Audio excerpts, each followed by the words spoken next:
नाज़रीन आदाब, yes India में आपका खैर मकदम है।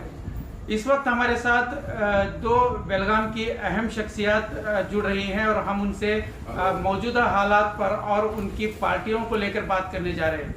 इस वक्त जो आज हमारे साथ पहले मेहमान हैं वो है दस्तगीर आगा साहब, जो रियासती सदर की हैसियत से अपने खिदमत अंजाम दे रहे हैं इंडियन यूनियन मुस्लिम लीग के लिए। और इसी तरह से आज के हमारे दूसरे मेहमान हैं जनाब लतीफ़ खान पठान, जो रियासती जनरल सेक्रेटरी के हैसियत से अपने खिदमत अंजाम दे रहे हैं मजलिस इत्तेहादुल मुस्लिमीन के लिए। आप दोनों मेहमानान का हमारे आज के इस खास प्रोग्राम में खैर मकदम है। सबसे पहले मैं जनाब राजू आगा साहब आपसे ये सवाल करना चाहता हूँ कि आप मुस्लिम लीग के इस वक्त रियासती सदर की हैसियत से अपने खिदमत अंजाम दे रहे हैं, तो आपके अब तक बेलगाम में आपकी पार्टी की जानिब से क्या खुसूसी तौर पर खिदमत रहे? अस्सलाम वालेकुम। वालेकुम अस्सलाम। ये जो मसला जो चल रहा है ये बाकायदा एक साजिश के तहत चल रहा है और इसके अंदर ये मसले के अंदर जो पहले भी इसके पहले मसले बहुत सारे आए। गौकुशी का मसला आया, इसका बुरके का मसला आया, ट्रिपल तलाक का मसला आया, बाबरी मस्जिद का मसला आया। लेकिन वो मसले के टाइम में बाबरी मस्जिद का जब मसला था 1993 से जो मसला चला था, तो तब उतना ये नहीं कि आज के तारीख में पॉलिटिकली ये मुसलमानों को रिलीफ मिलना बहुत मुश्किल है। फिर भी हमारी पार्टी की तरफ से हम जो है एक चीफ मिनिस्टर के नाम पे एक लेटर दिए थे कि इसको ये चीफ मिनिस्टर जो है हमारे बीजेपी की जो गवर्नमेंट जो चल रही है कर्नाटक में, ये यहाँ पे ये मसला शुरू हुआ और ये मसले का जो टाइमिंग है वो 4-5 स्टेट में जो इलेक्शन है उसको लेके और खास करके फोकस जो है यूपी इलेक्शन है। तो ये सब पॉलिटिकल स्टंट्स है और इसके लिए हम ये बोले थे कि ये आज हमारे स्टेट के अंदर बहुत सारे मसले हैं, वो मसलों को सॉल्व करने के बजाय, जैसा जॉब का है और बहुत सारे मसले हैं, इसको सॉल्व करने के बजाय चीफ मिनिस्टर ये नए नए स्टंट काट के मुसलमानों को एकदम हरासा करना, इनको हरासमेंट करना और अपना सियासी रोटी सेकने का काम कर रहा है। और ऐसे एक नहीं, हम कड़े शब्दों में इसका ये करे थे, उसे कंडेम करे थे। और बाकी का जो है हमें जो पॉलिटिकली दूसरे हमारे डिस्ट्रिक्ट के अंदर से भी हमारे एजिटेशन हुए और हमारे बहुत सारे काम हुए, लेकिन मुझे नहीं लगता कि अभी हमारे को ये मसले का और ये मसला जो है आने वाली दिनों में फैल रहा है। जैसा भी अलीगढ़ में कल चालू हुआ, उसके पहला विजयवाड़ा में चालू हुआ, तो ये फैल रहा है। इसका हमारे को एक अलग तरीके से और हमारे शरिया को बचाने के लिए, हमारे मुसलमानों के जान और माल की तहफ़्फ़ुज़ के लिए अभी हमारे को एक अलग तरीके से सोचना पड़ने वाला, क्योंकि हमारे को यहाँ पे कहीं पर भी हमारे को रिलीफ मिल रहा नहीं। ठीक है जी, जनाब लतीफ़ खान पठान साहब, आपसे हमारा सवाल ये है कि इस मामले को आप अपनी पार्टी के हवाले से कैसे देखते हैं? अस्सलाम वालेकुम। वालेकुम अस्सलाम। अभी जहाँ तक अभी कर्नाटक के हालात जो हैं जी, तो खास करके सियासत की तरवी जो पैदा हुई हिसाब के मामले को, जी, मैं आपके इस इंडिया चैनल के माध्यम से मैं पूरे जहाँ इतने लोग देख गए हैं कर्नाटक के अवधान को, मैं ये बताना चाहता हूँ कि अलग अलग पार्टियाँ अपने अपने तरह से ये काम कर रही हैं जी, लेकिन ये मसले को अगर अभी जो हालात की जो बीजेपी गवर्नमेंट है, जहाँ पे यूपी में इसका मसला शुरू हुआ, इस मसले को 6 बच्चे जो वहाँ पे हिजाब के मामले को लेकर स्कूल के बाहर रहे, इस मसला वहीं पे खत्म किया जा सकता है जी, इस मसले को हल किया जा सकता है। लेकिन एक बहुत बड़ी प्लानिंग के साथ में की गई है सियासी साजिश। हम लोगों को ये बात जल्दी समझ में नहीं आती, खास करके मैं मिसाल के तौर पर कहूँगा कि 1992 के अंदर बाबरी मस्जिद की शहादत हुई, उसके बाद में मसला कोर्ट में गया, 28 साल तक कोर्ट में लड़ते रहे। उसके बीच में दरमियान भी एक लखनऊ का ऑर्डर आया। उस वक्त में लोगों को, पूरे अवाम को, भारत के जितने भी मुसलमान हैं उन लोगों को उनकी जुबान से एक कहलाया गया कि हमने सुप्रीम कोर्ट के ऊपर, अदल के ऊपर, हमको इंसाफ के ऊपर भरोसा है, भारत के इंसाफ के ऊपर, और हम जो भी फैसला आएगा हम मान लेंगे। इस बात को लोगों के दिलो दिमाग में बिठाने के लिए 28 साल लगे और हमने बहुत आसानी से इस बात को कबूल भी किया कि हम जो भी फैसला होगा हमको कबूल है। लेकिन ये जोरंदिशी हमारे लोगों में नहीं रही कि फैसला हमारे खिलाफ होगा। और ये आज जो फिरकापरस्त ताकत जो सेंट्रल गवर्नमेंट में बैठी है या स्टेट गवर्नमेंट में बैठी है, उन्होंने बहुत लंबे अरसे का प्लान बना के रखा हुआ है। उनका एजेंडा, अब हर जो भी काम होता है वो एजेंडे के तहत होता है। और 28 साल के बाद में जब फैसला आता है तो हम चुपचाप उस फैसले को कबूल करना ही पड़ा, क्योंकि हमने आखिरी अपनी जुबान से बोल चुके थे कि हम हिंद का अदल जो है हमारे इंसाफ करेगा और हम मान लेंगे। खान साहब सुनो, वही ये हालत होने वाली है, वही ये हालत होने वाली है। अभी जो मसला कोर्ट में गया है, इंटीरियम ऑर्डर हुआ है। अब इंटीरियम ऑर्डर के लिए कल एक जुमा के दिन हो गया कि कुछ डिग्री कॉलेज को अप्लीकेबल नहीं होगा। उसके बाद में माइनॉरिटी कॉलेजेस के बारे में भी उन्होंने एक जियो ऑर्डर पास किया था, वायरल भी हुआ है, लेकिन अभी उसको भी कोई अप्लीकेबल नहीं होता। मेरा बोलना मानना ये है कि हमने जो शुरुआती दौर के अंदर हमने हर चीज़ को दूरंदेशी को ना समझते हुए हम बात को बहुत जल्दी कबूल कर लेते। और हम तो भरोसा है अदल का, लेकिन अदल के जहाँ पे कुर्सी पे जो बैठे हुए हैं, जो आज अदल के लिए उन्होंने अपना फैसला सुनाने वाले हैं, उन लोगों पर कौन भरोसा करे? संविधान तो है, संविधान को बदलने की तैयारी है। अब हिसाब का मामला कर्नाटक से शुरू हुआ, 5 स्टेट के अंदर इलेक्शन जो चल रहा है उसके ऊपर इफेक्ट होने के लिए अब वो पूरे, अब हर पार्टियां अपने अपने तरीके से बेबाक होकर बोल रही है कि हिजाब हमारा राइट्स है, फंडामेंटल राइट्स है, संविधान में इसका पूरा की पूरा हमको जैसा हमको पहनना चाहिए, उड़ना चाहिए, हमको खाना चाहिए, रहना चाहिए, हमारा राइट्स है। लेकिन इसको राइट्स को कानून की शक्ल के अंदर छीनने की पूरी तैयारी हो रही है। इसकी जो चिंगारी कर्नाटक, अभी कर्नाटक के अंदर सेंट्रल में दोनों में बीजेपी फिरकापरस्त ताकत उनकी हुकूमत है, इसका फायदा लेने वाले हैं लोग। तो आप इस वक्त भी बड़ी तादाद में लोग ये कह रहे हैं कि कॉन्स्टिट्यूशन और कोर्ट पर भरोसा है, तो आने वाले दिनों में जो भी फैसला है उसे मानने के लिए तैयार है। मतलब आप नहीं मानने के तैयार नहीं है तो लोगों को बोलने के लिए मजबूर किया जा रहा है। हम जो भी फैसला आएगा हम मानेंगे, जो भी फैसला आएगा हम मानेंगे। कौन मजबूर कर रहे हैं? अरे हम ही लोग। अभी देखो यहाँ पे बेलगाम के अंदर एजिटेशन हुआ, बेलगाम में उतना ही नहीं है कि पूरे कर्नाटक के अंदर हमारे पार्टी की तरफ से हुगली, धारवाड़, बीजापुर, हर तरफ से बहुत बड़े पैमाने पे एजिटेशन हुआ। जैसा ही एजिटेशन हुआ तो डिपार्टमेंट आके कहती है कि बाबा इंटीरियम ऑर्डर है, उसको तो मानना पड़ेगा। तो सब लोग बोल देंगे इंटीरियम है, ऑर्डर है, मानना पड़ेगा। अब हम तो मानना पड़ेगा, लेकिन उसका भी मिसयूज हो रहा है। क्लास के अंदर जाके तुम हिजाब को निकाल के अपनी पढ़ाई पूरी करके वापस आते वक्त अपने हिजाब को पहन के आ सकते हो, लेकिन गेट के बाहर एक डीसी होके बाहर गेट के कपड़े उतारने के लिए लगाता है, टीचर के कपड़े उतारने के लिए लगाता है। तो इसका मतलब क्या है कि तुम नारी का सम्मान क्या देना चाहते हो भारत के अंदर? ये लोगों को फिक्र करने की जरूरत है। एक कहते तो बहुत लोग हैं कि हम लोग सब एक हैं।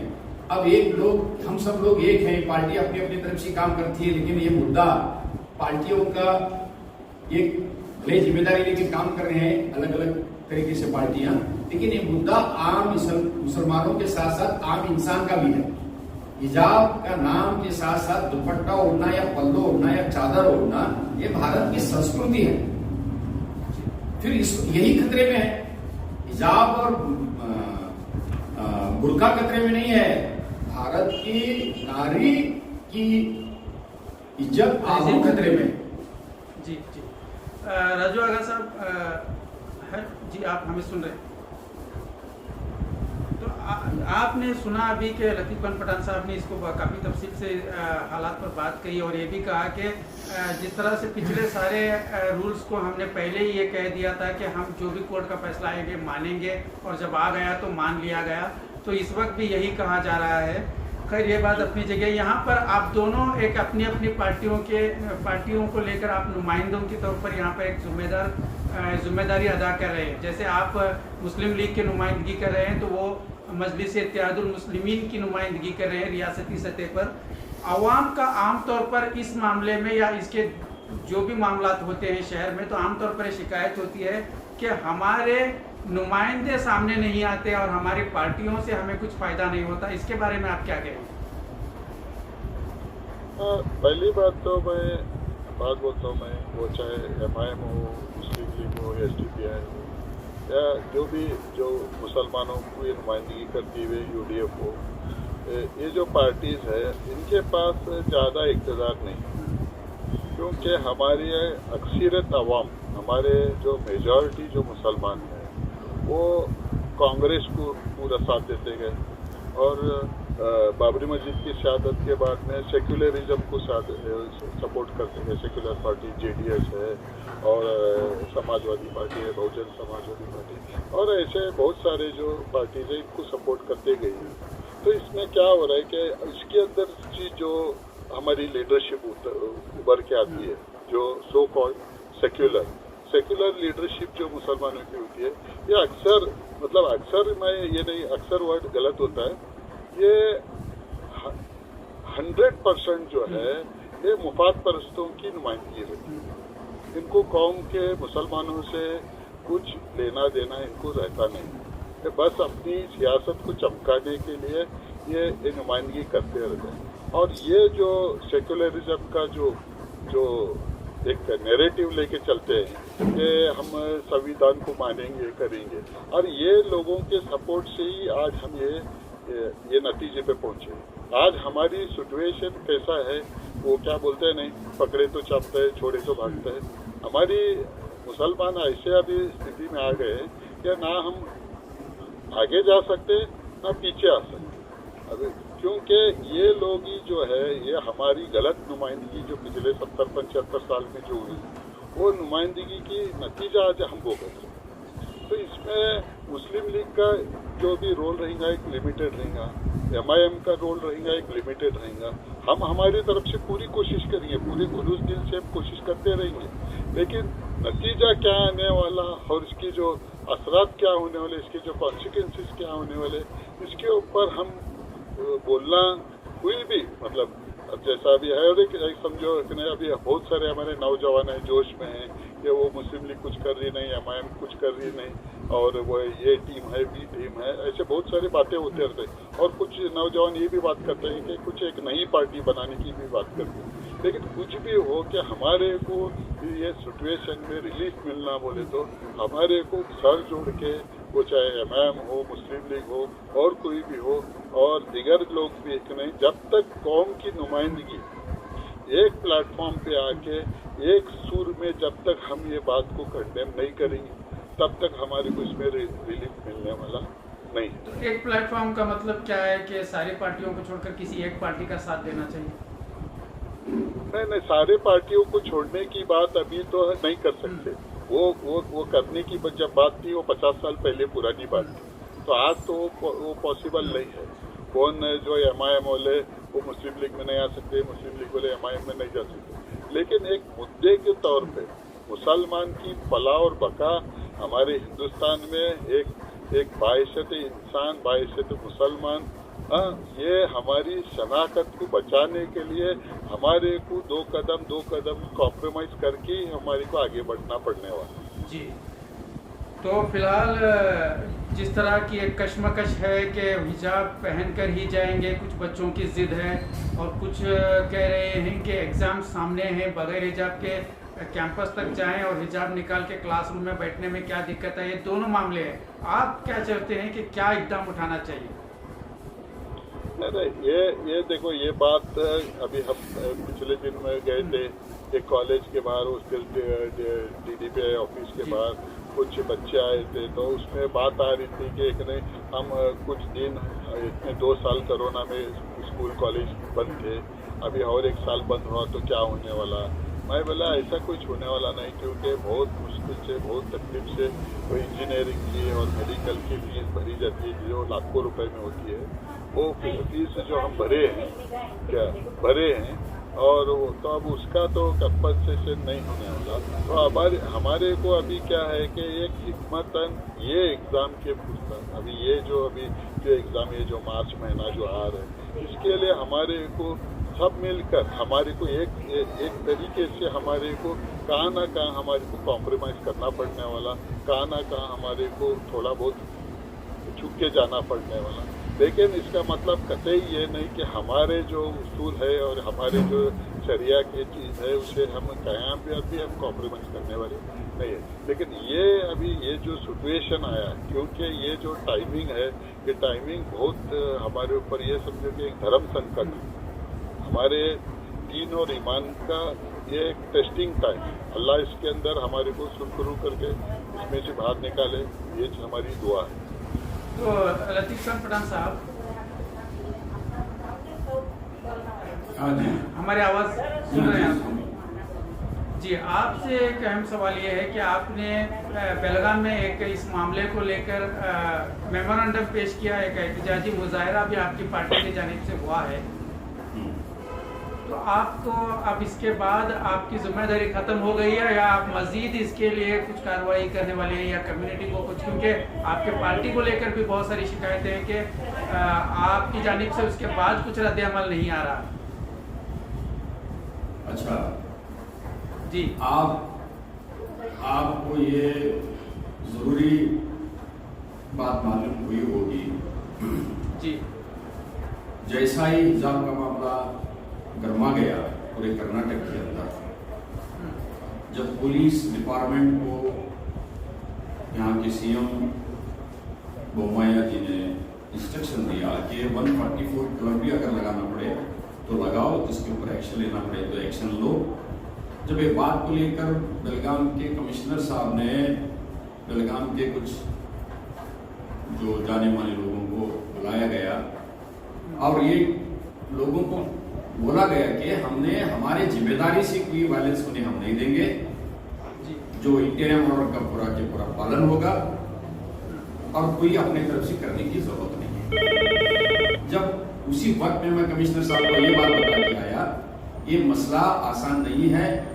जो बच्चे कॉलेज को जाना चाहते हैं और उस बच्चों को माँ बाप ने भेजना चाहते हैं, उन लोगों के दरमियान आपने जो कॉलेज के जिम्मेदारों को और माँ बाप के पेरेंट्स को, कमेटी जो भी है, पेरेंट्स को बुलाकर बातचीत करवाओ और उसको हल निकालो।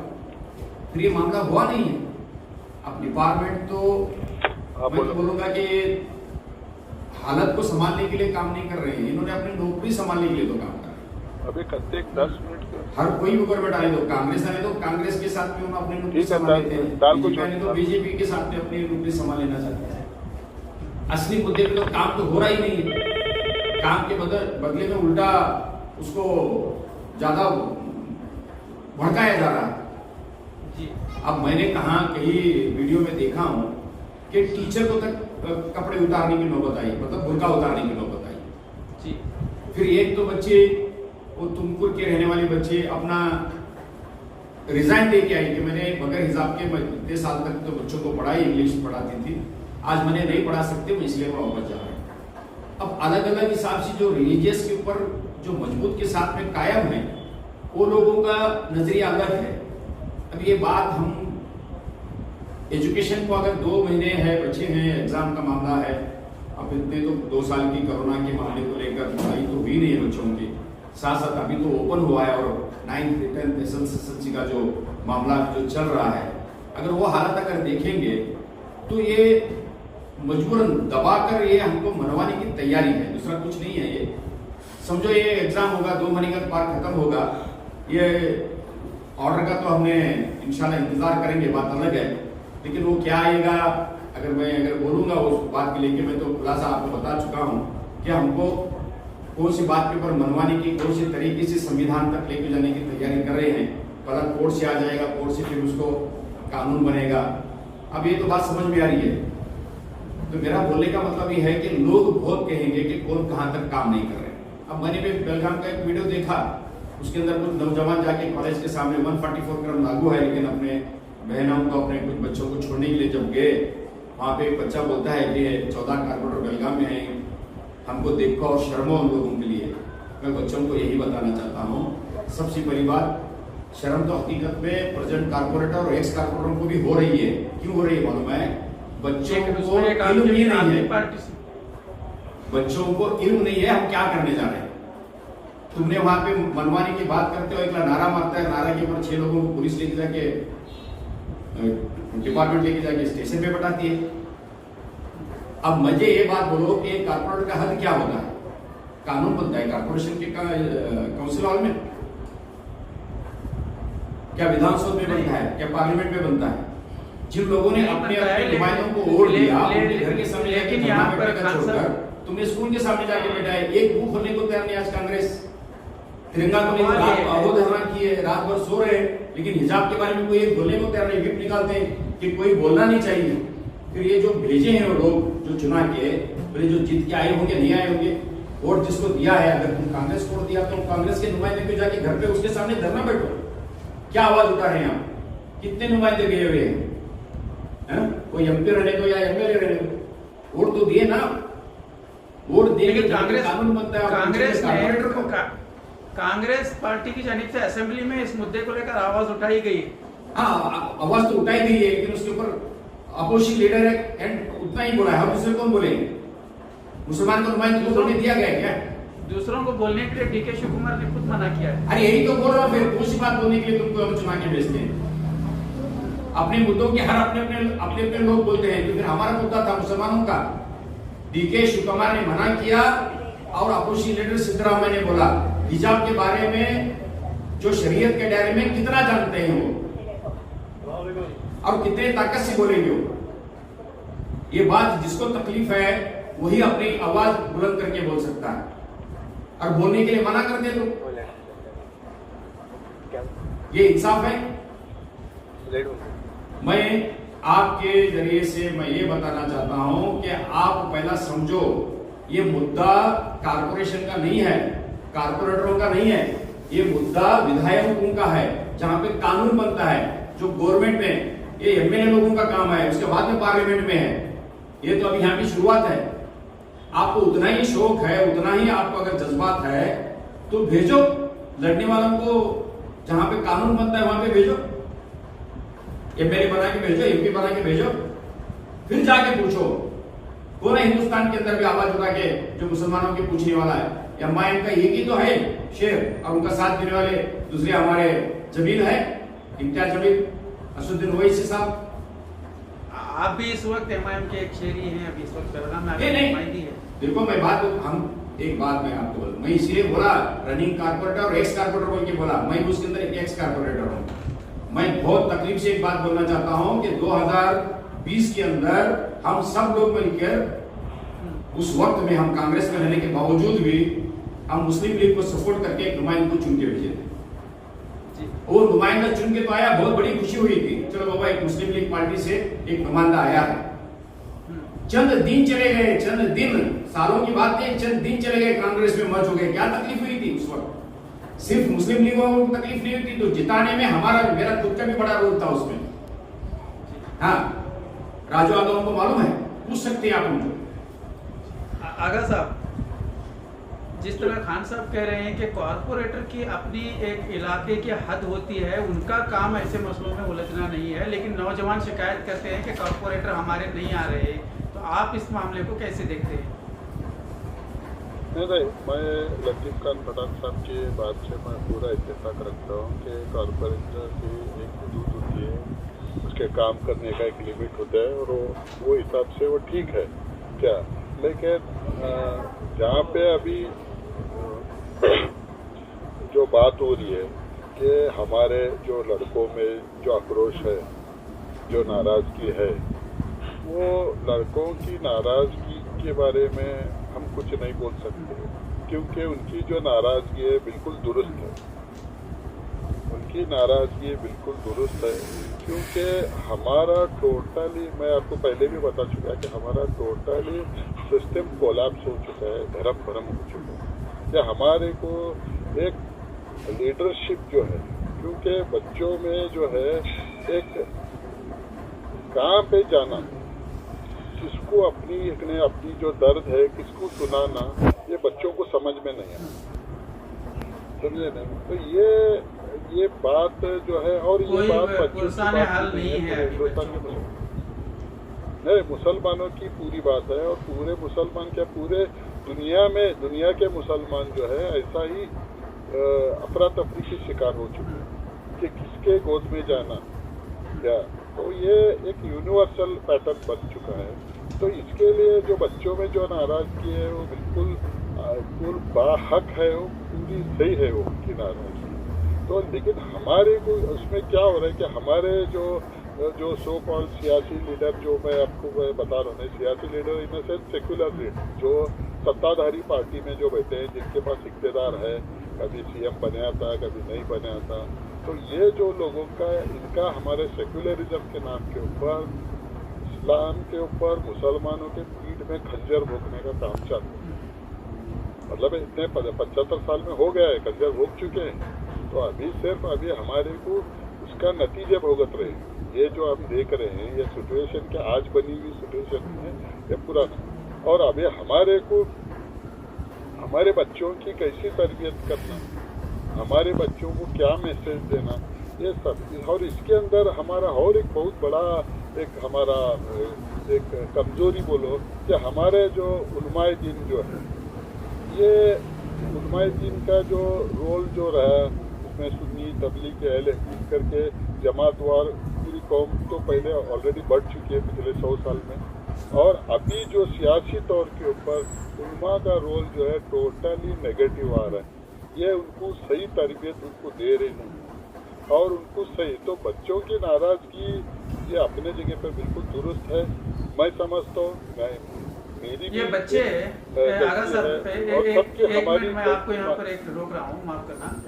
ये जो बच्चे हैं सिर्फ यमायाम मुस्लिम लीग या कॉर्पोरेटर से शिकायत कर रहे हैं, उलमाओं की तरफ इनका ध्यान क्यों नहीं जाता, या उलमा से सवाल क्यों नहीं करते, जबकि ये शरिया का मामला है। उलमा को इसमें कुछ ना कुछ बयान देना चाहिए, तसल्ली तो देना चाहिए। मैं वही बोल रहा हूँ ना, मैं आज क्या हो रहा है कि बच्चे जो है, देखो जैसा एक छोटा बच्चे को जब कुछ भी तकलीफ पहुँचती है तो वो बच्चा जो है माँ के पास जाता है, वैसा हमारे जो हमारी जो तरबियत हुई है, तो हमारे को जो भी पहला तकलीफ होती है, पहला उलमा के पास ही जाते हैं। अरे सुन्नी हो, तबलीगी हो, अहले हदीस हो, जो भी है उलमा के पास ही जाते हैं। वहाँ पे हमारे को रिलीफ नहीं मिला था, तसल्ली बख्श हमारे को जवाब नहीं मिलने के बाद में सियासी लीडरों के पीछे जाने की हमारी एक ये है। तो लेकिन मेन जो बेस हो रहा है कि वहाँ पे हमारे को ये नहीं हो रहा, क्योंकि अभी 2-3 मीटिंग हुई। अभी मैं देखा कि एक बेंगलोर में एक मीटिंग हुई, उलमाए दीन बैठे थे और बहुत अच्छी बातें हुई, लेकिन उनका जो क्या बोलते हैं, उनका जो फैसला है हमारे इत्मीनान बख्श नहीं है कि हमारे कौम को इससे रिलीफ का ऐसा कुछ नहीं है। अभी उसमें बहुत सारे उलमा में हमारे बीजापुर से भी आलिम बैठे थे और हमारे बेंगलोर के भी आलिम बैठे थे, तो उनका डिस्कशन तो हुआ, एक कोशिश तो करे, बहुत अच्छी बात है। अब नतीजा नहीं निकला, तो हमारे को आज जो है कोशिश करने की मैं बात नहीं बोल रहा।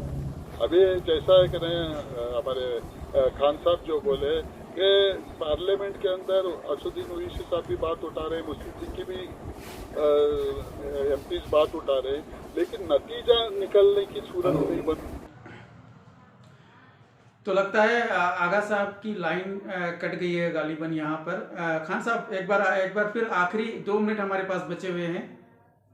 इन 2 मिनट में हम आखिरी आपसे एक सवाल ये है कि कुल मिलाकर ये सारे डिस्कशंस हमने किए, लेकिन यहाँ पर कहीं ना कहीं एक कंफ्यूजन ही है हिजाब को लेकर। आप अपनी पार्टी का क्या फाइनल स्टैंड है बता दीजिए बस। नहीं, एक बात आपको बताऊं कि असद साहब जो हमारे नेशनल प्रेसिडेंट हैं और अपने बयान में, अपने कैंपेन के स्पीच में क्लियर बताया है कि ये हमारा संविधान राइट है, हमारा हक है। ये संविधान को हक को छीनने की कोशिश की जा रही है। हम तो पूरी की पूरी लड़ाई लड़ेंगे। अब तो बात रही कौन साथ देगा कौन साथ नहीं देगा, लेकिन हमारी पार्टी का स्टैंड रहेगा कि हाँ, एक बात मैं वापस आपको बताना चाहता हूँ कि अल्लाह बेहतर करे, अगर फैसला हमारे हक में आ गया तो अल्हम्दुलिल्लाह, अगर हमारा फैसला हमारे हक में अगर नहीं आया तो सुप्रीम कोर्ट के अंदर भी इसकी याचिका डाली हुई है, दायर की गई है और वहाँ पे भी उसकी कोशिश हो रही है और हमारी लड़ाई तो जारी रहेगी इंशाअल्लाह। क्यों कि जब तक हम इस बात के लोगों को लेके, लोगों का साथ लेके जब तक लड़ेंगे नहीं, जैसा कि अभी कानून बनने के बाद में भी एक बात वाजिब है कि किसानों ने 700-800 लोगों की शहादत हो गई, मैं मौत तो नहीं कहूंगा उसको, शहादत हो गई। उसके बाद में मजबूरन इस देश के जो बनाए वाले जो कानून के जो जिम्मेदार थे उनको वापस लेना पड़ा। जब तक हाँ ऐसी लड़ाई हम तैयार होना पड़ेगा, हमको तैयार, इसलिए तो मैं वर्ड इस्तेमाल किया, हमको लड़ाई आपस आसानी से घर में बैठे कोई कुछ नहीं मिलने वाला है, नारे मारने से कुछ नहीं मिलने वाला है। नारे जब मारना है अल्हम्दुलिल्लाह जरूर मारो, जोश से काम जब लेना है तो जरूर लो, जब होश से काम लेना है तो जरूर होश से काम लेना चाहिए। नौजवान हमारे देश की ताकत है, मुस्तकबिल है, लेकिन जब उनका मुस्तकबिल एक पत्थर उठाने से, एक नारा मारने से, अगर उनका मुस्तकबिल पेन पेपर से अगर डिपार्टमेंट उनका मुस्तकबिल खत्म करना चाहती है तो उनकी एक साजिश है, इसको समझो। मेरा बोलना ये नहीं है कि पूरे नौजवान ऐसे ही हैं, नौजवान पढ़े लिखे हैं, समझदार भी हैं, उसका सही इस्तेमाल करो। ये मेरा कहने का ये है कि हम इसकी लड़ाई अल्हम्दुलिल्लाह हम जरूर लड़ेंगे। और हर आपको अगर मैं एक बात इसके अंदर, मैं आप 2 मिनट का टाइम तो बोल रहे थे, मैं और एक 2 मिनट में आपको एक बात खत्म करूंगा। जब मामला सीएए का आया, हेलो, हाँ बोलिए खान साहब, आगा साहब जुड़ गए हैं। हेलो हेलो हेलो हेलो हाँ, ये मामला जब सीएए का मामला जब चल रहा था तो पार्लियामेंट के अंदर जब बिल फाड़ी गई, जब इसको जब अपर हाउस में गया जब पास होने के लिए, तो उस वक्त कांग्रेस के नुमाइंदे वहां से एब्सेंट हो गए और हाजिर निकल के चले गए। जब जाके फिर रोड के ऊपर आना पड़ा हमारे मुसलमान औरतों को, मुसलमानों के लिए ये रोड पे आके जब एहतजाज करना पड़ा, गलती कांग्रेस की थी और कांग्रेस की लोग रोड पे लेकर आने की कोशिश किए। अब बोलो, अब कब तक इनके बातों के ऊपर हमें गुमराह होकर हमें रोड पे आते रहेंगे? हाँ?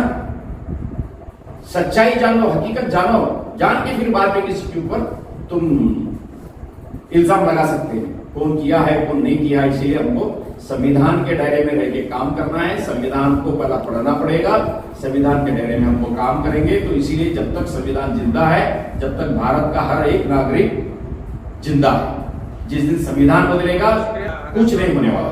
लतीफ खान पठान साहब, आप दोनों मेहमान हमारे साथ जुड़, बोलिए। मैं और एक बात आपको बताना चाहता हूँ जी, खास करके अब जैसा कि भारत के अंदर 2 ही पार्टी थी, अब तक लोगों को एक मुसलमान के नाम पर, दलितों के नाम पर, एक तो हिंदुओं के नाम पर खेल खिलाते हैं, ये कांग्रेस है, एक बीजेपी। अब मैं ये कहना चाहता हूँ कि संविधान को अगर बचाना है, बाबा साहब अम्बेडकर ने सब लोगों को अपना हक मनवाने के लिए जो संविधान बना के दिया है, अगर उसको बचाना है तो आने वाले दिनों के अंदर सिर्फ मुसलमानों को, अलग अलग मकतबे फिक्र के लोगों को एक होने से ज्यादा हमको दलित और बिछड़ा हुआ समाज और मुसलमान सब लोग मिलकर लड़ने होना, जब जाके मुसलमान भी अपने हिसाब से महफूज रहेगा, दलित भी रहेगा, बिछड़ा हुआ समाज भी रहेगा। बस मेरा इतना ही हमारी पार्टी की तरफ से पैगाम है। जी, बहुत बहुत शुक्रिया आप दोनों मेहमानों का हमारे साथ जुड़ने और अपनी कीमती मशवरों से नवाजने के लिए। शुक्रिया। तो नाजरीन, ये थे आज के खुसूसी प्रोग्राम में राजू आगा साहब जो मुस्लिम लीग से थे, और वहीं लतीफ खान पठान साहब जो एमआईएम की जानिब से अपनी बात रख रहे थे। उम्मीद है इस प्रोग्राम से आपको काफ़ी इस्तेफादा हासिल हुआ होगा। तो इस तरह के मज़ीद प्रोग्राम तो मज़ीद खबरों के लिए देखते रहिए यस इंडिया।